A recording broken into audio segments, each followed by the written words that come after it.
가족과 건국 대통령의 이야기 세 번째 시간입니다. 이승만은 한성 감옥에 갇혀 있었습니다. 감옥 밖에서는 서양 선교사들, 가족들, 조정에 있었던 한규설 대감 같은 애국자들이 맹렬히 이승만 구명 활동을 벌입니다. 결국 그 구명 활동이 성과를 거두어서 1904년 8월 한성 감옥에서 추록하게 됩니다. 5년 7개월의 기나긴 수감 생활을 마감한 것이죠. 이승만이 감옥에서 나왔을 때 러일 전쟁이 진행 중이었습니다. 러일 전쟁은 한마디로 누가 먹느냐는 싸움입니다. 러시아가 이겼으면 조선은 러시아의 식민지가 되었겠죠. 일본이 이겼기 때문에 결국 우리가 일본에게 나라를 빼앗기게 됩니다. 어느 쪽이 이기든지 나라가 멸망하는 것은 피할 수 없는 운명이 되었습니다. 이 위기 앞에서 조선 정부는 미국의 특사를 파견합니다. 어느 쪽이 이기든지 조선의 독립을 지켜주도록 도움을 요청한 것이죠. 누구를 특사로 보내느냐 거론되었을 때 당시 조정의 실력자였던 민영환 대감, 한규설 대감 같은 분이 청년 이승만을 추천합니다. 왜냐하면 조선 팔도에 영어하면 이승만이라고 할 정도로 영어에서는 최고의 실력자였기 때문입니다. 사람 운명이 이렇게 한꺼번에 바뀝니다. 역적이었던 이승만이 영어를 잘해서 하루아침에 황제의 친서를 가지고 미국 대통령을 만나러 가는 특급 외교관으로 신분이 상승하게 된 것이죠. 실제로 이승만이 미국에 가서 헤이 국무장관 테오도어 루스벨트 대통령을 만납니다. 조선의 독립을 지키기 위한 외교적인 노력을 기울이죠. 그러나 이미 조선의 멸망은 거스를 수 없는 사건이었습니다. 젊은 외교관 이승만의 노력으로 바꿀 수 있는 것은 없었습니다. 결국 이승만의 외교적 노력은 성과가 없이 끝나고 특사로 파견되었던 이승만은 미국에 눌러앉아서 공부를 하게 됩니다. 조지 워싱턴 대학 학사, 하버드 대학교 석사, 프린스턴 대학교 박사 과정까지 마치게 되죠. 이승만이 공부한 세 학교 공통점이 있습니다. 세계 10위권 안에 드는 명문 대학들입니다. 동시에 세계 최강대국 미국의 대통령을 배출한 정치적으로 파워가 있는 학교들이었습니다. 하버드 대학 나온 사람이 존 F 케네디, 또 얼마 전에 물러난 오바마 같은 사람들입니다. 프린스턴 대학교 나온 사람이 우드로 윌슨 대통령을 꼽을 수 있습니다. 그 당시에 미국에서도 이승만 같은 학벌을 가진 사람들이 웬만한 도시에는 한 사람도 없습니다. 아주 대도시에 가야만 이승만과 유사한 학벌을 가진 사람을 찾을 수 있을 정도입니다. 이승만과 똑같은 학위를 가진 사람, 조지 워싱턴 학사, 하버드 석사, 프린스턴 대학교 박사, 학위 수여자를 추적해 보니까요. 미국 최고 명문 고등학교 졸업생, 보통 프린스턴 대학교 박사까지 마치는데 12년 정도 걸렸습니다. 미국 사람들이 자기 나라에서 모국어로 공부하는데도 12년 걸리는 과정. 영어 사전도 없던 시절에 식민지 전락하기 직전 조선의 청년이었던 이승만은 불과 5년 만에 마치게 됩니다. 지금도 깨지지 않는 세계 신기록입니다. 한국 최초의 프린스턴 대학교 국제법 박사이기도 한데 동시에 동양 최초, 황인종 최초, 아시아인 최초의 세계 최고 명문 프린스턴 대학교 국제법 박사학위를 취득합니다. 여러분 보시는 사진이 1910년 8월 프린스턴 대학교에서 박사학위를 받았을 때 찍은 사진입니다. 지금부터 무려 107년 전 까마득한 옛날의 사진인데 지금 봐도 참 근사합니다. 일국의 대통령이 되려면 인물이 이 정도는 돼야 한다라는 것을 보여주는 것처럼 아주 미남이셨습니다. 박사학위를 받는 리셉션장에서 이승만 박사가 우드로 윌슨 총장에게 이런 농담 아닌 농담을 거냅니다. 등록금 돌려주세요 라고 말합니다. 그 이유는요.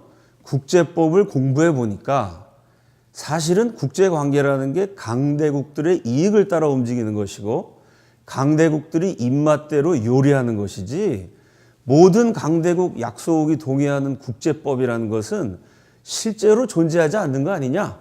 강대국들의 형식 논리에 불과한 거 아니냐? 실제로 존재하지도 않는 국제법 공부하느라고 이 고생을 했으니 학교에서 나에게 등록금을 돌려줘야 된다. 약소국 지식인의 뼈있는 농담을 던집니다. 졸업식장에선 그렇게 농담도 했지만 여러분 보신 사진에 가만히 보면 참 눈동자가 슬픕니다. 아시아인, 황인종, 동양인 최초의 국제법 박사학위를 받았는데도 표정에 어딘가 슬픔이 묻어납니다. 왜냐하면 이승만이 박사학위를 취득한 것과 거의 같은 시기에 태평양 건너편에서는 조선이 멸망했기 때문입니다. 사람들 앞에서는 웃으면서 즐거운 시간을 보냈지만 그날 홀로 있게 된 이승만은 아주 일기장에 이런 침통한 기록을 남깁니다. 우리 조국을 지키기 위해서 공부했는데 막상 학위를 받고 나니까 내 조국은 더 이상 나의 나라가 아니었다. 조선은 일본인의 나라로 전락해버렸던 것입니다. 이승만의 박사학위 논문이 전시중립론입니다.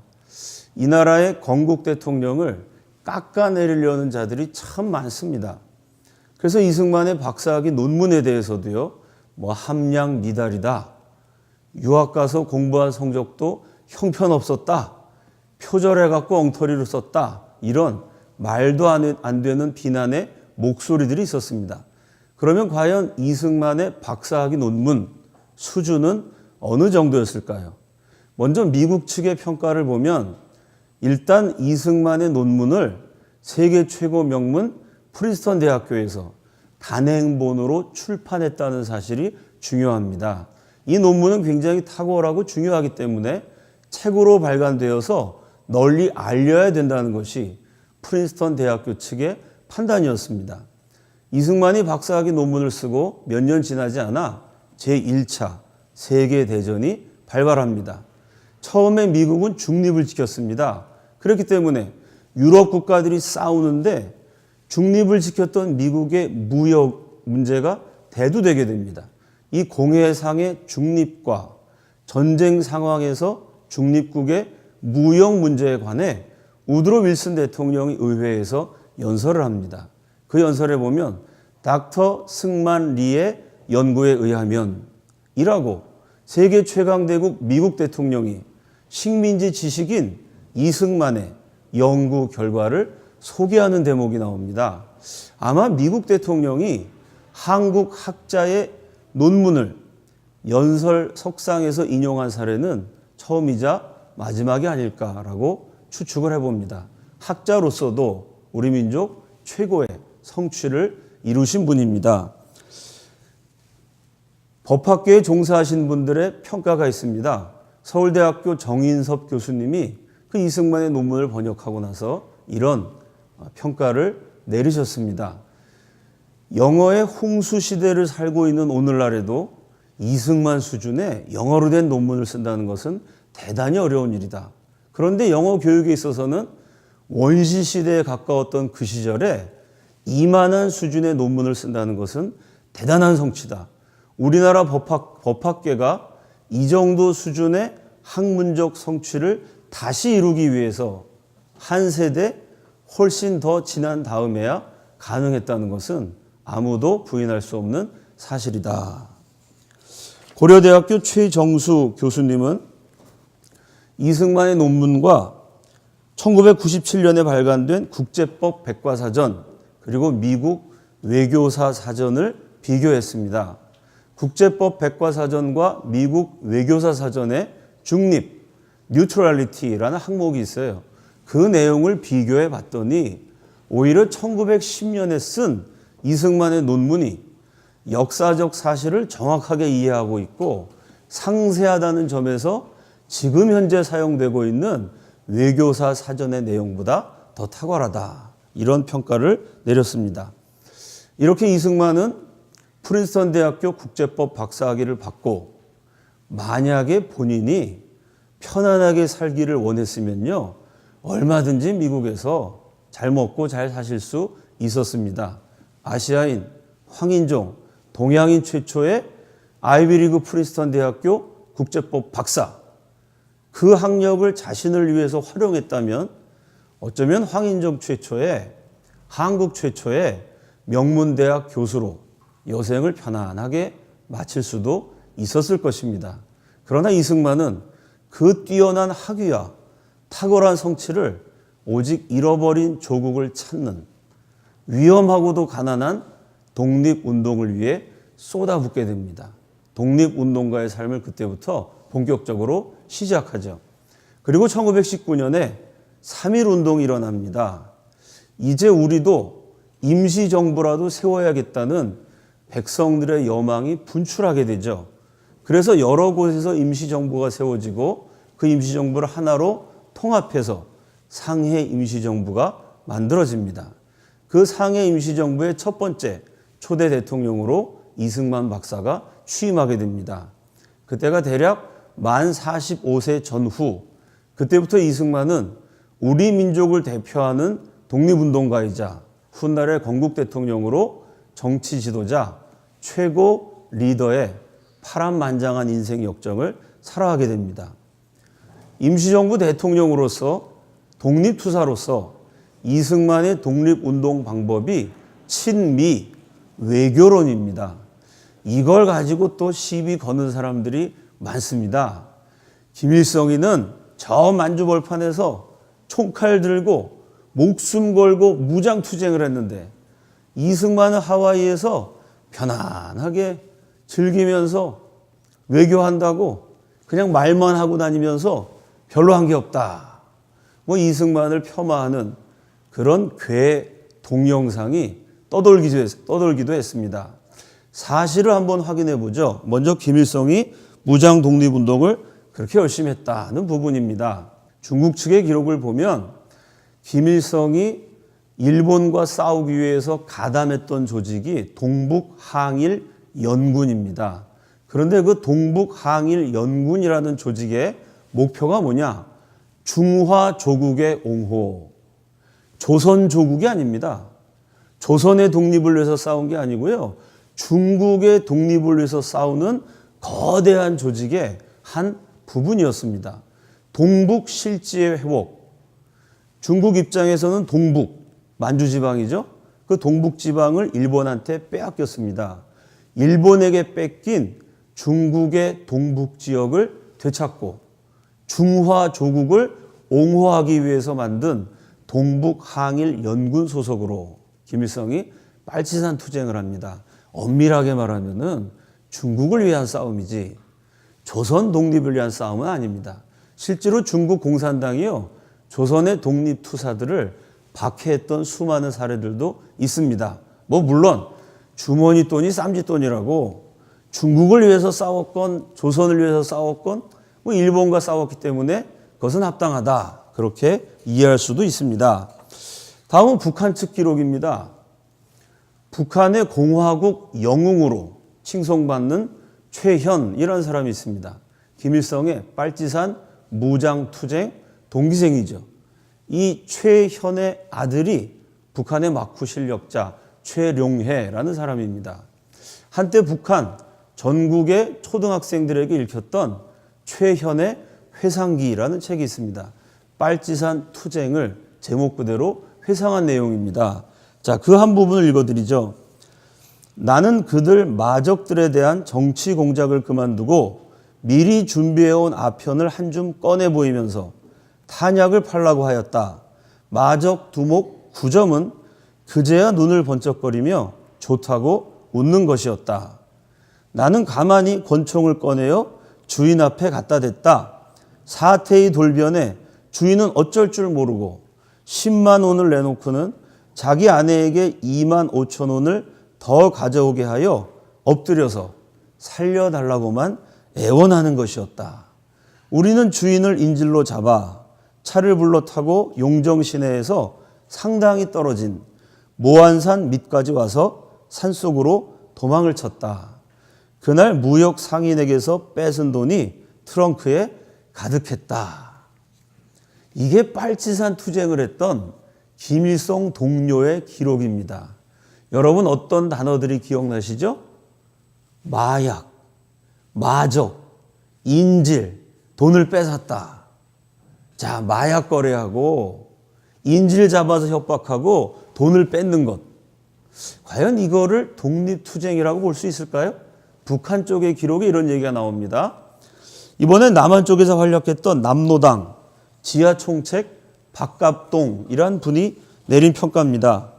김일성 패는 국내에서의 시민 생활의 경험이 없으니 인민 대중과의 혈연적, 정신적 연결이 없다. 그들은 조국을 모르고 일찍이 만주 땅으로 넘어갔거나 또는 그곳에서 출세한 자들이다. 그들은 만주 땅에서 먹고 살기 위해 땀을 흘리고 노동은 하지 않고 떼를 지어 다니며 약탈, 살인, 그리고 아편 장사까지 하고 다니던 패들이다. 그런 짓을 자랑 삼아 항일 유격투쟁이라고 하나 우리가 국내에서 한 항일 독립투쟁과는 전혀 다른 것이다. 이 남노당 출신입니다. 남노당은 그래도 공산주의했지만 독립투쟁했지만 저 만주 빨치산 패는 그거는 도적질 강도짓한 것이지 독립투쟁이 아니다. 남노당에서 비판한 내용이죠. 김일성 패는 이렇게 하여 무고한 사람들에게 돈을 강탈하고 말을 듣지 않으면 총을 쏘고 폭탄을 던지며 불을 질렀던 것이다. 아무리 독립이 좋다 해도 이렇게 강도질하는 것까지 독립이라는 이름을 붙여서야 그 독립이 무슨 독립이 되겠는가. 이런 자들이 북한의 정권을 쥔 데서 해방 후 우리나라의 불행이 시작된 것이다. 중국 쪽의 기록을 봐도 북한에서 아이들에게 읽혔던 책을 봐도 같은 공산주의자였던 남노당의 평가를 봐도 과연 김일성의 무장 독립투쟁이 진정한 독립운동인가 한번 질문해 봐야 됩니다. 자, 그러면 이승만은 이왕 독립운동할 거면 화끈하게 총 들고 싸우지 왜 외교로 독립운동을 했을까요? 몇 가지 이유가 있습니다. 첫째로 우리나라 독립군이 가장 강력했을 때 숫자가 3,000명, 많이 잡아야 5,000명 정도에 불과했습니다. 이 3,000명이요. 1인당 총 한 자루도 갖지 못했습니다. 맨주먹 붉은 피로 잃어버린 조국을 되찾겠다는 일념으로 싸우셨습니다. 대조적으로 우리가 싸워서 물리쳐야 되는 일본은요. 1920년대 벌써 세계 3대 군사 강국이었어요. 전성기에 700만 대군을 거느립니다. 항공모함이 있었고요. 전투기를 몰고 돌진을 했습니다. 여러분 총 한 자루 없이 작대기 들고 싸우는 3,000명, 5,000명이 항공모함 몰고 전투기로 돌진하는 700만 대군을 물리칠 수가 있겠습니까? 현실적으로 무장 독립투쟁으로 일본을 이기기는 불가능하다고 판단했기 때문에 외교적인 방법을 사용할 수밖에 없었던 것입니다. 물론 그 열악한 상황에서도요. 우리 독립군들이 영웅적으로 싸웠습니다. 우리가 잘 아는 김좌진 장군의 청산리 대첩, 절대 열세였던 독립군이 탁월한 지혜와 용맹을 발휘해서요. 1,500여 명 일본 사상자를 내는 아주 빛나는 승리를 거두었습니다. 그런데 여러분 청산리 대첩과 함께 간도사변이라고 들어보셨죠? 청산리 대첩으로 당한 일본군이 가만히 있었겠어요? 그 보복을 죄 없는 조선 백성들에게 합니다. 청산리 대첩에 1,500명 일본 사상자가 났다는 이유로 우리나라 독립군이 출몰했던 지역을 중심으로 간도에 이주해 있던 우리 한민족의 집을 3,500채 이상을 불태워버립니다. 집이 3,500채가 불태워졌으니까 얼마나 많은 사람이 죽었는지는 확인조차 할 수가 없습니다. 특히 수많은 조선의 여인들이 강간당하고 그 시체를 불태워버렸어요. 일본 사람들은 공공연하게 이렇게 얘기를 했습니다. 독립군이 일본 사람 하나 죽이면 조선 백성 100명을 죽인다. 실제로 일본인들이 그렇게 잔인하게 보복을 했어요. 임시정부 대통령으로서 이승만은 이렇게 믿었습니다. 본인이 기독교인이었기 때문에요. 하나님이 반드시 우리 민족에게 독립을 주신다. 그런데 독립이 됐을 때 무장투쟁하느라고요. 우리가 일본군 하나 죽이면 조선 백성이 100명씩 죽어나갑니다. 우리 민족이 학살되고 멸절되어서 살아서 독립을 보지 못한다면 그 독립이 무슨 의미가 있겠느냐. 그러니까 임시정부 대통령으로서 본인의 책무는 한 사람이라도 더 우리 동족들 살게 만들어서 생명을 유지해서 독립을 살아서 맛보도록, 살아서 경험하도록 인도하는 것. 그것이 대통령의 가장 중요한 책무라고 생각했던 것입니다. 그 방법이 외교론이었던 거죠. 자, 외교 중에도 방법이 여러 가지가 있는데 이승만은 친미 외교를 펼쳤습니다. 왜 미국이냐? 미국은 우리나라에 대한 영토적 야심이 없는 유일한 강대국입니다.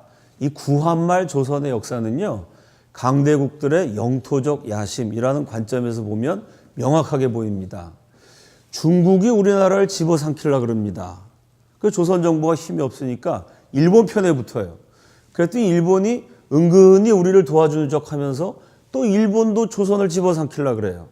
일본, 중국이 모두 한반도의 영토를 차지하려는 야심이 있었던 것이죠. 그 일본을 피하기 위해서 이번엔 러시아 쪽에 붙습니다.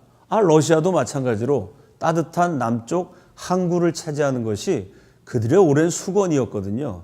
역시 조선 땅을 차지하려고 합니다. 그러니 한반도를 둘러싸고 있는 강국, 일본, 중국, 러시아가 모두 우리나라에 대한 영토적 야심을 갖고 있습니다. 그런데 미국은 저 멀리 태평양 건너에 있습니다. 땅덩어리도 굉장히 넓고 자원도 많습니다. 그 미국이요, 태평양 건너에 있는 한국까지 자원도 없는 이 가난한 나라, 영토에 욕심을 가질 이유가 없습니다. 그러니 미국의 도움을 받으면 미국은 영토적 야심이 없기 때문에 한국을 식민지로 다스릴 이유가 없다. 그래서 친미 외교를 펼치게 된 것입니다. 또 하나의 이유는 세계 3대 군사 강국이었던 일본을 물리칠 수 있는 유일하게 힘 있는 나라가 미국이었습니다. 그 미국은 이승만이 지향했던 기독교 국가, 민주주의 국가였습니다. 이런 여러 가지 이유 때문에 친미 외교로 독립운동을 전개하게 됩니다. 이승만의 독립운동 방책을 한마디로 이야기하면 코리아 완충지대론입니다. 이승만은 1900년 한성 감옥에 갇혀 있을 때부터 놀라운 예언을 합니다. 일본이 조선을 차지하고 거기서 멈추지 않을 것이다. 저 만주 벌판으로 진격할 것이고 나중에는 광활한 중국 대륙을 차지하기 위해서 공격할 것이다. 일본이 조선, 만주, 중국을 차례로 차지하고요. 마침내는 태평양을 가로질러 미국과 한판 승부를 벌이게 된다. 이런 놀라운 이야기를 1900년 감옥에 있을 때부터 하기 시작했어요. 그리고 미국 유학 가서 공부하면서 내가 감옥에서 가졌던 생각이 맞다. 일본은 계속해서 팽창하려는 야욕이 있고 마침내 일본과 미국은 한판 승부를 벌일 수밖에 없는 운명이다. 공부를 하면서 감옥에서 가졌던 생각이 옳다는 강한 확신을 갖게 되죠. 그래서 이승만의 주장은 이겁니다. 일본이 조선, 만주, 중국을 다 차지하고 미국까지 치게 되면은 일본 때문에 조선 사람, 중국 사람, 미국 사람 많이 죽게 됩니다. 이 엄청난 희생을 막을 수 있는 방법이 하나, 한국을 독립시켜달라는 것이죠. 한국이 독립돼서 일본의 세력을 한반도에서 막아주면 중국 사람 죽지 않아도 되고 미국 사람 전쟁하지 않아도 됩니다. 이 논리를 가지고 미국에게 호소를 해요. 빨리 한국을 독립시켜서 미국을 막아주게 되면 언젠가 일어날 수밖에 없는 미국과 일본의 전쟁을 방지하기 때문에 결국 미국의 수많은 아들들 생명을 잃지 않아도 된다. 한국을 독립시켜서 강대국 사이에 완충지대로 만드는 것이 미국의 이익에도 부합하고 세계 평화에도 이바지하는 길이다. 이 코리아 완충지대론을 줄기차게 외칩니다. 그런데 그 당시의 세계 정세는 이승만의 예측과는 다르게 흘러가죠. 언젠가는 일본과 미국이 맞붙는다 그랬는데요. 그 당시에는 일본과 미국이 상당히 가깝게 지냅니다. 1908년 무렵에는 미일 협상, 미국과 일본이 아주 평화적으로 공존하고 공동 번영을 위해서 노력한다. 뭐 이런 외교적 제스처들을 양쪽에서 취하게 됩니다. 그 미일 협상이 한창 벌어질 때 이승만이 1908년 12월 16일 미국에 있는 교민들을 향해서 발간된 신문 공립신보라는 신문에 이런 글을 씁니다. 논미일 협상, 미국과 일본의 협상에 대해서 논한다 라는 글입니다. 이런 얘기를 합니다. 미일 간의 관계를 정돈시키는 것은 붓이 아니요 칼인 줄 믿는 바며, 미국과 일본이 지금 붓대를 올려갖고 외교 문서에 서명하면서 유화 제스처를 취하는데, 미국과 일본의 관계는 붓으로 결정되는 것이 아니라 칼 들고 한판 싸워야 되는 숙명적인 관계다. 그런 내용입니다. 대저 20세기는 태평양 세기라, 놀라운 통찰이죠. 오바마 대통령의 외교 정책이 뭐였습니까? 피봇 투 아시아, 아시아로의 복귀. 아시아가 미국 이익의 중요한 지역이 되었다는 것을 대변해 주는 정책입니다. 벌써 수십 년, 거의 100년 전에 이승만 박사는, 그때만 해도 세계 정세는 대서양 위주였거든요. 대서양 연안의 미국, 유럽 국가들이 세계로 움직이고 있었습니다. 그러나 20세기는 대서양 시대가 아니라 태평양 시대가 온다. 대저 20세기는 태평양 시대라 태평양 동서양편에 각기 새로운 세력이 일어나매 태평양 동쪽 끝에 미국, 서쪽 끝에 일본, 두 강대국이 새로 일어난다는 거죠. 세력을 확장하여 주인 없는 양해상에 주장이 되고자 함이 실로 자연한 생각이라. 태평양의 패권을 놓고 일본과 미국은 싸울 수밖에 없다. 1908년에 이런 글을 썼습니다. 그리고 미국 50개 주를 누비면서 안 간 도시가 없어요. 가는 도시마다 이 얘기를 합니다. 언젠가는 일본과 미국의 전쟁이 온다. 미국 사람이 수없이 다치게 된다. 그러니 미국인들의 생명을 구할 수 있는 방법, 한국을 독립시켜줘라. 이 이승만의 연설에 미국인들이 동조를 했을까요? 동조하지 않았습니다. 결국은 이승만의 예언대로 역사가 흘러가요. 그러나 그것은 먼 훗날의 이야기입니다. 1908년 이승만이 유학하던 1905년 그 당시 미국 사람들이 생각할 때는요, 아니 일본이 저렇게 쬐끄만 섬나라인데 저 일본이 어떻게 거대한 중국에 쳐들어가? 일본이 우리 미국한테 얼마나 싹싹하게 예의 바르게 미국과 가까운 친구 사이인데, 아니 일본이 우리의 등 뒤에 비수를 들이대? 어느 미친놈이 그런 소리 하는 거야? 오히려 이승만을 비난했습니다. 이승만에게 별명이 붙게 되죠. 독립에 미친 노인네. 한국을 독립시키려는 것에 미쳐가지고 거짓말하고 다닌다는 겁니다. 늙은 악당, 착한 일본과 미국과의 사이좋은 관계를 이간질시키는 악당이다.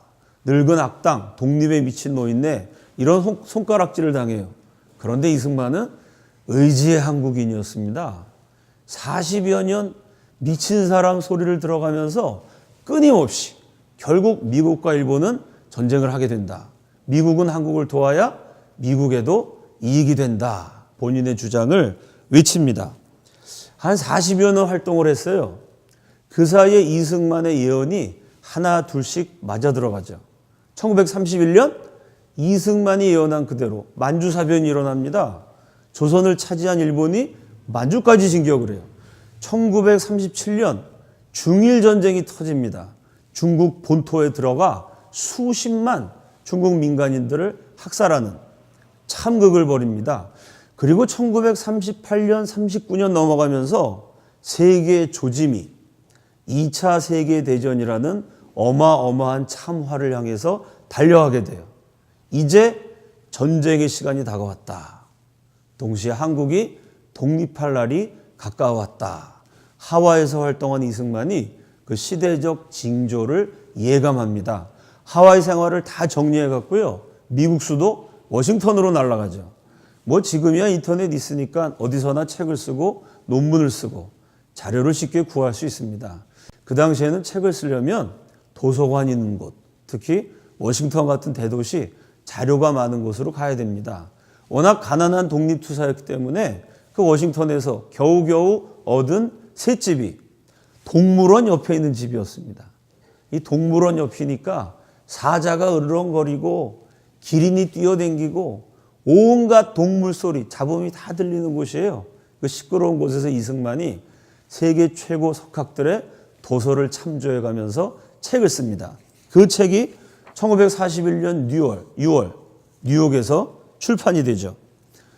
여러분이 화면에 보시는 Japan Inside Out. Japan, 일본의 Inside. Inside라는 건 안, 속, 실체, 겉으로 드러나지 않는 진면목, 실상 이런 의미입니다. Out, 꺼낸다, 밖으로 내놓는다는 얘기죠. 보통 일본 내막기, 일본의 실상을 밝힌다. 뭐 이런 제목으로 번역이 됩니다. 부제가 The Challenge of Today. 오늘날 기독교 문명권에 대한 챌린지, 심각한 도전, 위협 이런 의미로 해석할 수 있고요. 책 밑에 보면 저자가 싱만 리, 이승만이 영어로 쓴 책입니다. 이 책 1장에서 이승만은 왜 일본은 전쟁을 일으킬 수밖에 없는가? 그 근본 원인을 추적합니다. 놀랍게도 전쟁의 원인이 종교에 있다고 말합니다. 그래서 Japan Inside Out의 1장은요. 당시에 쓰여진 일본 종교에 관한 가장 탁월한 논문입니다. 이승만은 세상을 영적으로 봤어요. 인간의 심성 밑바닥에 깔려있는 종교성, 눈에 보이지 않는 영성, 결국 그 종교성과 영성이 눈에 보이는 모든 현상들의 근본 원인이 된다는 통찰입니다. 그 일본인의 종교를 어떻게 분석했냐면요. 일본인들은 천황을 유인신으로 섬깁니다. 그 천황을 위해서 싸우다가 죽으면 그 사람도 귀신, 일종의 신이 된다고 믿어요. 일본의 문화가 사무라이 문화, 죽이고 전쟁하는 문화입니다. 천황이 유일신이고 그 유일신을 위해서 싸우다 죽으면 나도 신이 된다는 잘못된 종교에 사로잡혀 있기 때문에 일본은 전쟁을 일으킬 수밖에 없다는 논리입니다. 귀신이라는 용어를 사용하면 전쟁 귀신, 살인 귀신에 사로잡힌 일본인들은 전쟁을 터뜨릴 수밖에 없다. 그게 1장의 내용입니다. 이 책의 중간 부분에 보면요. 그러면 전쟁이 언제 어디서 일어나느냐? 가까운 장래에 일본은 시베리아로 진격하거나 아니면 태평양을 가로질러 미국을 기습할 것이다. 그러면서 이렇게 얘기합니다. 알래스카나 하와이도 공격 대상이 될 수 있다. 이 책 맨 마지막에서요. 그러면 전쟁이 어떻게 끝나느냐? 자유민주주의 국가들은 침략자 일본을 패망시켜 그들이 살던 섬에 도로 집어넣을 것이다. 세계는 평화를 되찾게 된다. 그리고 한국은 전 세계 자유국가들과 어깨를 나란히 하게 될 것이다. 한국은 다시 한번 고요한 아침의 나라, The Land of Morning Come, 고요한 아침의 나라로 세계 열강 앞에 당당히 서게 될 것이다. 결국 이 태평양 전쟁이 일어나고 미국이 이기고 한국은 독립된다는 우리의 염원을 담은 명절을 남깁니다. 이 책이 출판되었을 때 미국 지식인 사회의 반응이 뜨거웠습니다. 이승만이 부탁도 안 했는데요. 수많은 지성인들이 책을 읽고 여러 가지 매체에 독후감을 발표합니다. 그 가운데 이승만이 제일 좋아했던 독후감이 당시 세계 최고 인기 작가, 유명 작가의 서평입니다. 여러분 보시는 사진, 한국을 사랑했던 여인이기도 합니다. 누구냐면은 노벨 문학상 수상작가 펄 버기입니다. 대지라는 소설로 노벨상을 받았죠. 왕롱이라는 주인공이 나오는 아주 재미난 소설입니다. 이 펄 버기 1938년에 노벨 문학상을 받아요. 이승만 책을 읽고 서평을 쓴 게 1941년. 노벨 문학상 받고 3년 후니까 세계적으로 이름이 알려진 다음에 작가 활동의 전성기입니다. 자기 남편이 편집장으로 있던 매거진 아시아라는 잡지에 이 펄벅 여사가 서평을 기고하죠. 첫 문장이 이렇게 시작됩니다. It is a terrifying book. 이 책은 terrifying, 무서운, 끔찍한, 무시무시한 책이다. 왜 무서운 책이라 그랬냐면요. 읽어보니까 틀린 얘기가 없다는 거예요. 전부 다 사실이고 전부 다 진실인데 그 사실이 뭐죠? 일본이 미국을 친다는 얘기입니다. 이 책의 내용이 진실이기 때문에 이 책 내용 그대로 전쟁이 일어나면 미국의 엄마의 한 사람으로서 우리 아들들이 전쟁터 나가 죽을 생각하니 terrifying, 정말 공포를 느낄 수밖에 없는 거죠. It is a terrifying book 이라고 시작된 서평이 마지막에도 똑같은 문장으로 끝납니다. 다시 한번 말하지만 이 책은 모두 다 사실이고 진실이기 때문에 나는 이 책의 내용이 너무나 무섭다. 자, 1941년 7월에 재팬 인사이드 아웃이 출판되고 9월에 펄벅 여사의 서평이 잡지에 실려요. 그런데 미국 정부는 이 이승만의 예언에 귀를 기울이지 않았습니다. 재팬 인사이드 아웃이 나오고 5개월 후 1941년 12월 7일 일본은 시베리아로 진격하든가 태평양을 가로질러 하와이를 기습할 수 있다라는 이승만 예언 그대로 진주만 기습 전투가 벌어집니다. 단 하루의 전투에서 미국 최정예 해병대 5,030명이 목숨을 잃죠. 태평양 전쟁이 발발하면서 미국 젊은이 10만 명 이상이 일본인에 의해 목숨을 잃게 됩니다.